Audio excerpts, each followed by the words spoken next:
清明。作者杜牧，唐代。清明時節雨紛紛，路上行人欲斷魂。借問酒家何處有？牧童遙指杏花村。清明。作者杜牧，唐代。清明時節雨紛紛，路上行人欲斷魂。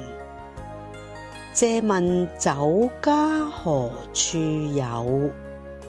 牧童遙指杏花村。清明。作者杜牧，唐代。